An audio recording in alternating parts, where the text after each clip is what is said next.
तानाशाही। अरे ओ महारानियों, यहाँ तुम्हारे महलों की तरह नौकर नहीं हैं, काम कर लो। शांति की ये रौबदार आवाज़ सुनकर उसकी दोनों देवरानियाँ आशा और सुनीता अंदर तक काँप जाती थी। जरा से फुर्सत के पल भी वो दोनों एक साथ नहीं गुजार सकती थीं। दोनों के पति कमल और सुशील उनके बड़े भाई रामचरण के साथ एक ही दुकान पर काम करते थे।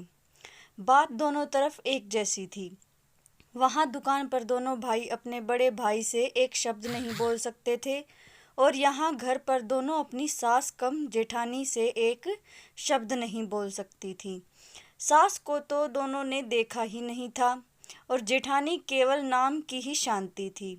दोनों भाइयों का रामचरण के आदेश पर दुकान के काम में पिले रहना और घर में शांति के आदेश पर आशा और सुनीता का घर के कामों में पिले रहना अब नियति बन चुका था। हालांकि कमल और आशा की शादी को अभी 1 साल और सुशील और सुनीता की शादी को सिर्फ 8 महीने ही हुए थे। दोनों देवरानियां देर रात को जब घर के काम से निपटती तो अपने हारे थके पतियों से कोई शिकायत नहीं कर पाती थी। लेकिन पतियों को सब पता था, पर वो विवशता से कुछ न कह पाते। दोनों भाई सब कुछ जानते और समझते थे, पर कुछ कह नहीं पाते थे। माँ बाप के मरने के बाद भाभी ने बड़े भाई को ऐसा काबू में किया कि वो तो ना कुछ देखते थे और ना ही कुछ बोलते थे।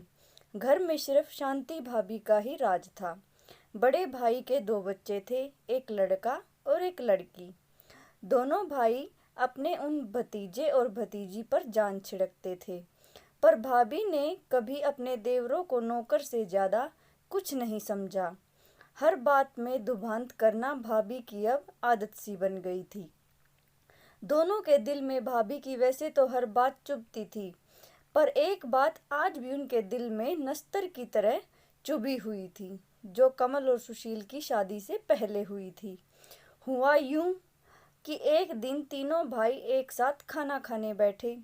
भाभी ने पहले बड़े भाई को खूब देसी घी में चुपड़ चुपड़ कर रोटियां खिलाई और जब कमल और सुशील खाना खाने बैठे तो देसी घी का डब्बा एक तरफ रख दिया और डालडा से रोटी चुपड़ चुपड़ कर दोनों भाइयों को खिलाने लगी।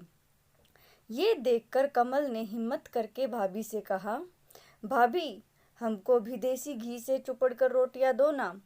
बड़े भाई को भी तो आप देसी घी की रोटी देती हो। इतना सुनते ही शांति भड़क गई और बेलन नचा नचा कर बोली, हाँ, तुम्हारा बाप बहुत ज़्यादा छोड़ गया है और तुमने बड़े महल खड़े कर दिए हैं, जो तुमको भी देसी घी की चुपड़ी हुई रोटियां चाहिए। पर भाभी, बाप तो हम सभी भाइयों का एक ही था और अब बड़े भाई ही हमारे पिता हैं, तो आप ये दुभांत क्यों करती हैं? कमल ने भुर्राए हुए गले से कहा। इतना सुनते ही शांति का पारा आसमान पर पहुंच गया और उसने बेलन दूर फेंक कर मारा और रामचरण से चिल्लाती हुई बोली, मेरे बस का नहीं है कि सब काम भी करूं और ताने भी सुनूं। पत्नी को क्रोध में देखकर रामचरण की तो जैसे जान ही निकल गई। अपने ही दोनों भाइयों को बुरा भला कहकर अपनी पत्नी को मनाया। इस सब के बीच अपने भाइयों को ये देखने का भी ख्याल भी रामचरण के मन में नहीं आया। उस दिन दोनों भाई भूखे ही सो गए। समय बीता और कमल सुशील दोनों की शादी हो गई, लेकिन हालात जस के तस थे। भाई अपने दोनों भाइयों को इसलिए घर से नहीं निकालता था कि इनसे अच्छे नौकर उसको कहाँ मिलेंगे, और भाभी को अब 2 अच्छी नौकरानियाँ भी मिल गई थी। पर कहते हैं कि समय एक सा कभी नहीं रहता है। समय बीतता गया और कमल और सुशील के बच्चे हुए। घर छोटा पड़ने का बहाना बनाकर शांति और रामचरण ने दोनों भाइयों को अलग कर दिया। दोनों भाइयों को खाली हाथ घर से निकाल दिया, पर दोनों भाइयों ने अपनी एकता को अटूट रखा और एक ऐसा घर लिया जहां वे दोनों अपने परिवार सहित रहने लगे। भाई के व्यवहार से भी दोनों का मन खट्टा हो गया और दोनों भाइयों ने अलग अलग नौकरी कर ली। और सुखपूर्वक अपने परिवार में मगन रहने लगे। शांति खुश थी कि दोनों भाइयों को बिना कुछ दिए सब कुछ उसका हो गया। समय अपनी गति से चलता रहा।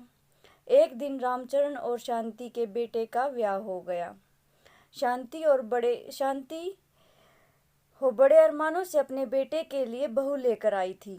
शांति में बड़े भाई ने अपनी पत्नी प्रेम के चलते अपने दोनों छोटे भाइयों को न्योता नहीं दिया था। इधर कमल और सुशील ने अपने भाई भाभी से रिश्ता तो नहीं तोड़ा था, पर वो रिश्ता अब ऐसा था जैसे बिना खुशबू के फूल। लेकिन अपने किए कर्म सामने जरूर आते हैं और ये शांति को जल्द ही पता लगने वाला था। समय ने करवट ली। रामचरण बीमार रहने लगा और ज़्यादातर घर पर ही रहता था। दुकान अब बेटे ने संभाल ली थी। एक दिन बेटा खाना खा रहा था और बहू बड़े प्यार से खूब घी चुपड़ चुपड़ कर अपने पति को रोटियां खिला रही थी। शांति रामचरण के पास बैठी हुई ये सब देख रही थी। बेटे के खाना खाने के बाद रामचरण खाना खा रहा था और शांति उसके साथ ही बैठी हुई थी। बहू रोटियां बनाकर रामचरण की थाली में रखती जा रही थी। रोटियां नाम मात्र की चुपड़ी हुई और जली जली सी बना रही थी, पर कहते हैं ना कि बंदर कितना भी बूढ़ा हो जाए गुड़की मारना नहीं छोड़ता। और इसी नीति के अनुसार शांति ने कड़क कर बहू से कहा, क्यों री, ये रोटियां कैसे बना रही है? तेरी माँ ने क्या ऐसी ही रोटियां बनानी सिखाई हैं? बस इतना सुनना था कि बहू रानी रसोई से बेलन लहराती हुई आई और शांति पर बरस पड़ी। देखो सासू माँ, मेरी माँ पर मत जाना, और रही बात मेरी माँ ने क्या सिखाया है, तो उन्होंने जो सिखाना था वो सिखा चुकी। अब मुझसे बात करो। और क्या हो गया जो जरा सी रोटी जल गई? खा लोगे तो कुछ हो तो नहीं जाएगा? जो सारा दिन अपना हार्ड पेले रहता है दुकान पर, उसका ध्यान करूं या इनका जो सारे दिन घर में पड़े रहते हैं? रामचरण खाना बीच में ही छोड़कर अपने कमरे में चला गया। दूसरे कमरे में ये सब सुन रहे बेटे को चुप देखकर शांति बस भगवान से ये ही प्रार्थना कर रही थी कि ये दिन देखने से पहले वो मर क्यों नहीं गई। एक मेरे देवर और देवरानियां थी जिन्होंने आंख उठाकर भी हम भैया भाभी को कभी नहीं देखा। जवाब देने की तो बात बहुत दूर रही, और आज मेरी बहू ही। उस दिन के बाद शांति की आवाज़ तो जैसे चली ही गई। जैसा बहू और बेटा चला रहे थे उसी तरह ही जिंदगी को चलाने का शांति और रामचरण ने समझौता कर लिया। शांति की तानाशाही को अब विराम लग चुका था। शांति अब अपनी देवरानियों के बीच उपहास और दया का पात्र बन गई थी। घड़ी घड़ी पुरानी बातों में खो जाना अब उसकी आदत बन चुकी थी। इस कहानी के लेखक सुनील कुमार बंसल हैं। वेबसाइट का लिंक मैंने डिस्क्रिप्शन में डाल दिया है। ऐसी ही और स्टोरीज़ के लिए प्लीज़ चैनल को लाइक, शेयर एंड सब्सक्राइब ज़रूर करें। Thanks for watching.